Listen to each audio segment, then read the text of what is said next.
Good morning. आज हम लोग फिर से नंबर सिस्टम करेंगे। नंबर्स को कैसे नंबर लाइन में हम लोग रिप्रेजेंट कर सकते हैं। लास्ट टाइम हम लोगों ने किया था कि कैसे दो पॉइंट है, दो पॉइंट के बीच में एक पॉइंट हम लोगों को निकालना, तो वो तो मिड पॉइंट निकाल के हम लोग आराम से कर सकते हैं, डिवाइडेड बाई 2। आज देखेंगे अगर बोला जाए दो होल नंबर है, दो होल नंबर के बीच में आपको बहुत सारा नंबर निकालने के लिए बोले तो कैसे निकालेंगे। फॉर एग्ज़ाम्पल ये नंबर लाइन है 0 1 2 3 है। बोला जाए कि आपसे पूछा जाए कि बिटवीन 1 एंड 2 1 एंड 3 5 नंबर्स निकालना है। तो अब क्या करेंगे, ये 5 नंबर निकालना है, तो 5 के साथ क्या करेंगे, 5 + 1 = 6 पहले निकाल लेंगे। अब जैसे क्लास 6-7 में आपको इक्विवेलेंट फ्रैक्शन निकाला था, वैसे निकालना है। 1 को कैसे इन टर्म्स ऑफ 6 लिख सकते हैं, 1 और यहाँ 3 लिख लेते हैं। 1 को हम लोग इन टर्म्स ऑफ 6 कैसे लिख सकते हैं, 6/6, ये 1 है। इसको क्या कैसे लिख सकते हैं, 18/6।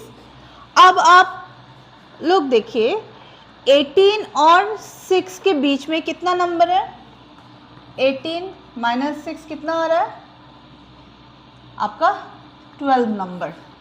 ठीक है, अब ये दो नंबर को एक्सक्लूड कर दीजिए, फिर नंबर 12 से 2 माइनस कर दीजिए 10। एटलीस्ट आप इस फ्रैक्शन में आप लोग 10 नंबर निकाल सकते हैं। अब हम लोग कुछ भी लिख सकते हैं, जैसे 5 नंबर निकालने के लिए बोला है, तो ऐसा नंबर लेना होगा जो इससे बड़ा हो, 6/6 से बड़ा हो, 6/6 से बड़ा हो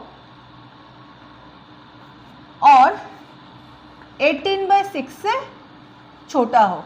क्योंकि बिटवीन बोला है तो ये पॉइंट और ये पॉइंट एक्सक्लूड किया जाएगा, हम लोग नहीं इसको छू सकते हैं। कोई भी पॉइंट हो इन दोनों के बीच में होगा, तो हम लोग क्या ले सकते हैं, जैसे 7/6 ले सकते हैं, 8/6 ले सकते हैं, 9/6, ऐसे करके हम लोग ले सकते हैं। तो ये 6 जो पॉइंट है, 6 कैसे वो कर सकते हैं, देखो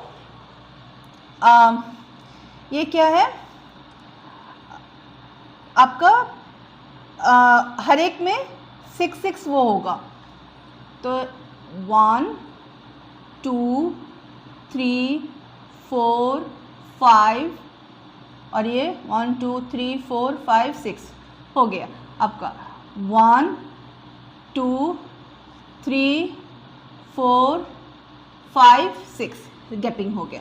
तो ये जो है ये होगा 7/6, ये पॉइंट हो जाएगा आपका 7/6, ये हो जाएगा 7/6, ये हो जाएगा 8/6, ऐसे 9/6, 10/6, 11/6, 12/6। 12/6 मीन्स 2, देखो या 2 हो गया।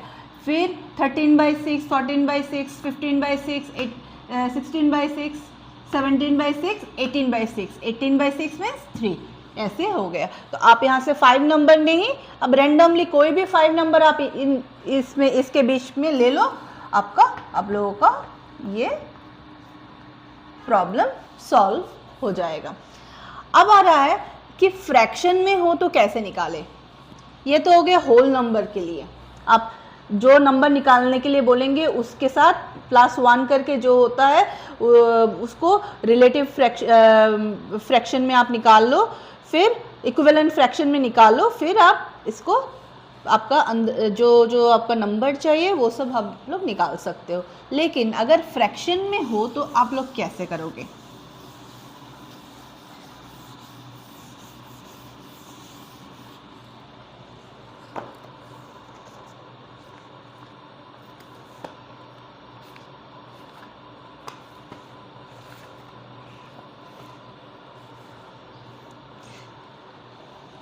जैसे आपको क्वेश्चन दिया जाएगा कि -3/13 एंड 9/13 के बीच आपको 100 नेचुरल नंबर निकालना है।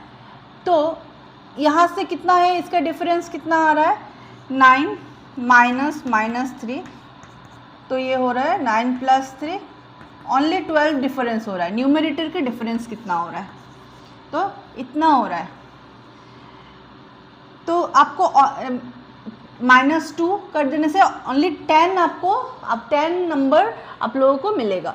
लेकिन इसको अगर 100 नंबर निकालना है तो क्या करेंगे, तो हम लोग क्या करेंगे, फिर से इसको, क्योंकि डिनोमिनेटर दोनों का सेम है तो कोई प्रॉब्लम नहीं है, आराम से कर सकते हैं। तो फिर लिखेंगे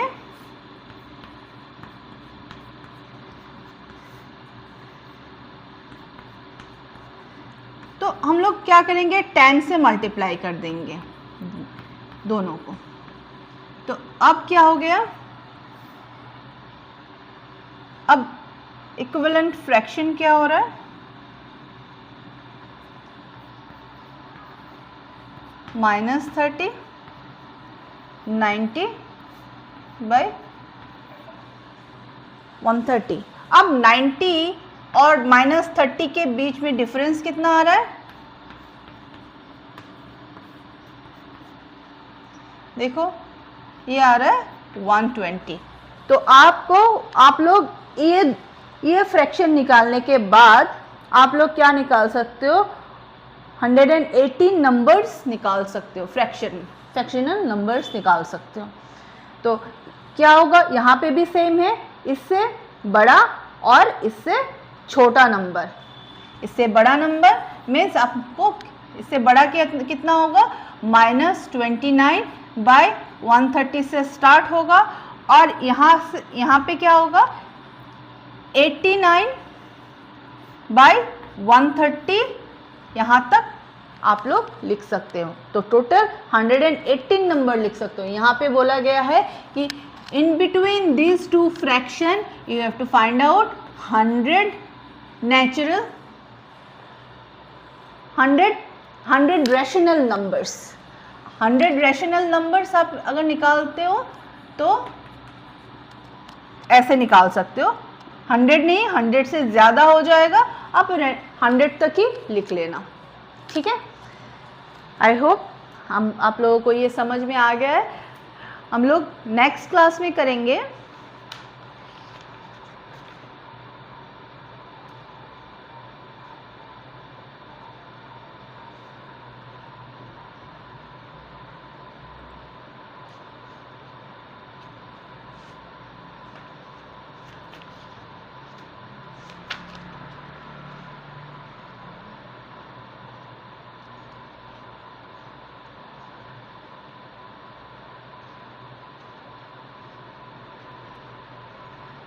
डेसिमल नंबर को कैसे आप लोग p/q फॉर्म में लिख सकते हैं, फ्रैक्शन में लिख सकते हैं, ठीक है। Thank you.